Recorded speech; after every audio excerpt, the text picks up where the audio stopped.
Live special में आपका स्वागत है। इस वक्त मैं जहां पर बैठा हूं वहां पर ना तो ये बोट आपको चौंकाने वाली होगी, न ये समंदर आपको चौंकाने वाला होगा। हाँ, लेकिन अगर कुछ चौंकाने वाला है तो वो ये कब्रें जो आप देख पा रहे हैं या फिर पीछे कुछ और तस्वीरें आप यहां पर देख पा रहे हैं। मसलन ये शिप आया और किस तरह से पानी में डूब गया। और सिर्फ यही शिप नहीं, एक अनुमान के मुताबिक तकरीबन 200 ऐसे प्लेन, जैसा अभी प्लेन आपने देखा समंदर में समाते हुए, या फिर पानी के जहाज यानी शिप, छोटी बड़ी बोट इस पानी में समा चुकी हैं, इस समंदर में समा चुकी हैं। और इसीलिए हम कह रहे हैं समंदर में कब्रिस्तान। और ये कब्रें जो देख रहे हैं उन गुमशुदा लोगों की कब्रें हो सकती हैं जो एक आंकड़े के मुताबिक हजारों की तादाद में, लगभग 50,000 लोग ऐसे हैं जो गुमशुदा हैं इस इलाके में। आखिर ये इलाका कौन सा है? इसके बारे में बहुत सी भ्रांतियां हैं, इसके बारे में बहुत सी कहानियां हैं, इसके बारे में बहुत कुछ जानने की इच्छा खुद वैज्ञानिकों की भी है कि क्या इस जगह में ऐसी कोई बात है, ये जगह इतनी मनहूस है, या कोई ऐसा साइंटिफिक कारण है, कोई ऐसी फील्ड है जिसकी वजह से यहां पर ये जहाज डूबते रहते हैं, यहां पर कई प्लेन क्रैश करते हैं, यहां पर हजारों की तादाद में लोगों की कब्रें बन जाती हैं। इस वक्त मैं जहां हूं या आपको जो बताने की कोशिश कर रहा हूं वो जगह है बरमुडा ट्रायंगल। जी हाँ, इस बरमुडा ट्रायंगल के बारे में बहुत कुछ आपने भी सुना होगा। आज लाइव स्पेशल में हम कोशिश करेंगे जानने की कि आखिर बरमुडा ट्रायंगल है क्या, इससे जुड़ी हुई क्या क्या भ्रांतियां हैं, इसके बारे में क्या क्या लोग सोचते हैं और किस तरह के हादसे यहां पर होते रहे हैं जो आज तक एक अबूझ पहेली है, जिसके बारे में आज तक कोई जानकारी नहीं मिल पाई है। लेकिन सबसे पहले आपको बताते हैं कि बरमुडा ट्रायंगल क्या है, आखिर क्यों बरमुडा को जान लेने वाला मौत का त्रिकोण कहा जाता है और इसके बारे में तरह तरह की भ्रांतियां क्यों मौजूद है।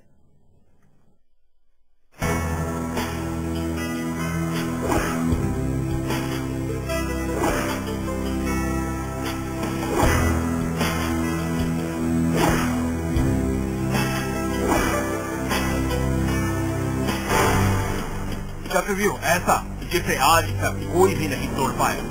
जिसने भी रहस्य के इस त्रिकोण को सुलझाने की कोशिश की उसे भी अपनी जान गंवानी ही पड़ी।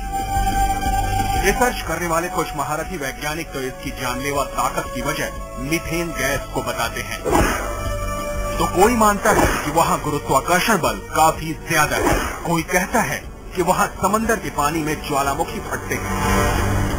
वजह कुछ भी बताई जाए, लेकिन इस जगह की कारगुजारियों को देखते हुए इसे शैतान का त्रिकोण कहा जाता है। शैतान के इस त्रिकोण के नजदीक पहुंचकर अमेरिका महाद्वीप की खोज करने वाले महान यात्री क्रिस्टोफर कोलंबस ने 11 अक्टूबर 1492 में अपनी लॉग बुक में लिखा है, आसमान पर नाचती हुई अनोखी रोशनी मैंने देखी जो आग की लपटों तरीके थी। इसके बाद जब ध्यान कंपास पर गया तो कंपास ने काम करना ही बंद कर दिया। यहाँ हर वो चीज काम करना बंद कर देती है जो आपको खतरे से बचा सकती है, जहाँ केवल शैतान का खेल चलता है, जो हर चीज को गहरे पानी में बेहिसाब ताकत से खींचना चाहता है।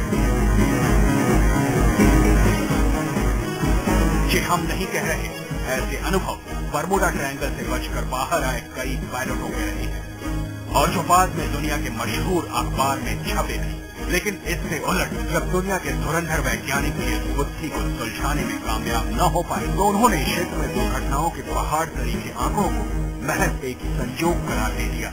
लेकिन हाल नहीं हुई एयर फ्रांस विमान दुर्घटना को देखते हुए एक बार फिर बरमुडा के रहस्य को एक नए सिरे से सुलझाने की कोशिशें जोर शोर से की जा रही है।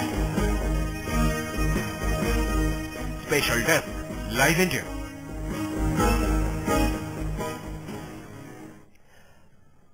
इस रिपोर्ट को देखने के बाद मेरे जहन में एक बात आई जो एयर फ्रांस के एयरबस 447 की दुर्घटना की हम बात कर रहे हैं, जिसका जिक्र रिपोर्ट में भी किया गया था। इस दुर्घटना में भी कुछ ऐसा ही हुआ था। इस इलाके से गुजरते वक्त ये कहा जा रहा है कि ऑटो पायलट मोड बंद होने की वजह से ये दुर्घटना हुई थी और उसके बाद पायलट काबू नहीं कर पाए थे और ऐसा कई विमानों के साथ यहाँ हो चुका है। एयरबस 447 दुनिया का सबसे बेहतरीन जहाज है और इसमें ऑटो पायलट की सुविधा भी है, सबसे सुरक्षित ये माना जाता है। लेकिन इस इलाके से गुजरते वक्त विमान के स्टेबलाइजर के जलने की वजह से यह हादसा हुआ। या ऐसी बहुत सी जांच के पीछे बहुत सी ऐसी वजह बताई जा रही है, नई नई चीजें सामने आ रही हैं। ये भी जानकारी मिली है जांच के बाद कि विमान का बगल का हिस्सा टूट गया था। स्पीड की वजह से दुर्घटनाग्रस्त तो नहीं हुआ विमान, इस पर भी जांच चल रही है। एयरबस विमान कंपनी का ये कहना है। अलग अलग बातें इसके लिए आ रही। विमान का ब्लैक बॉक्स अभी तक नहीं मिल पाया।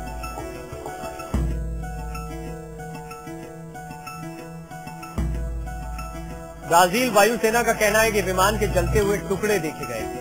ये ऐसी कई बातें सामने आई। ये हम आपको सिलसिलेवार तरीके से बता रहे हैं कि एयरबस 407 के बारे में क्या क्या चीजें, क्या क्या राज एक एक कर सामने आए।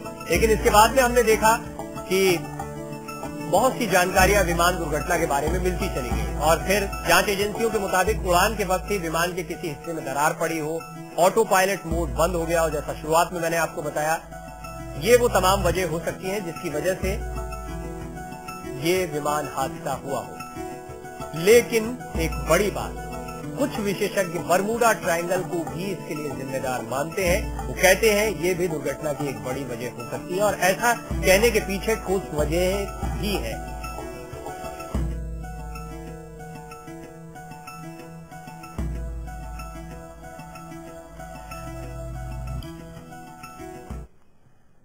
ये वर्चुअल सेट के जरिए हमने आपको दिखाने की कोशिश की और इसे वाकई मौत का ट्रायंगल कहा जाता है, बरमूडा ट्रायंगल को। और यहां पर कब्रें इसलिए क्योंकि 50,000 से ज्यादा लोग गुमशुदा हैं। लगभग एक आंकड़े के मुताबिक 50,000 से ज्यादा लोग यहां पर गुमशुदा हैं जिनकी कब्रें हो सकता हो इसी खतरनाक जगह पर, इसी मौत के त्रिकोण पर बन गई हो।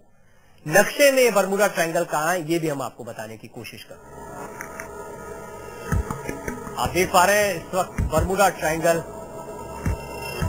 वो खतरनाक जगह जिससे दुनिया के तमाम देश, दुनिया के तमाम लोग डरते हैं, खासतौर पर इस इलाके से उड़ान भरते वक्त।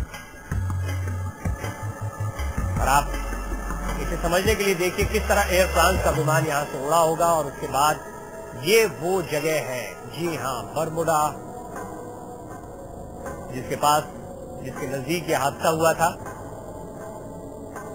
और इस ट्रायंगल को लेकर, इस इलाके को लेकर बहुत सी कहानियां हैं, बहुत सी भ्रांतियां हैं।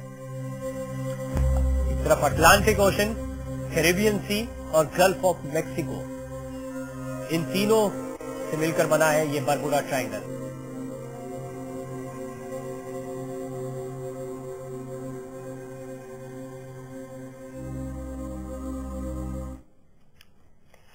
एयर फ्रांस विमान का हादसा ये कोई पहला मौका नहीं है जिसके बाद बरमूडा ट्रायंगल चर्चा में आया हो। बहुत साल हो गए हैं और कई सालों से बरमूडा ट्रायंगल इसी तरह बदनाम रहा है।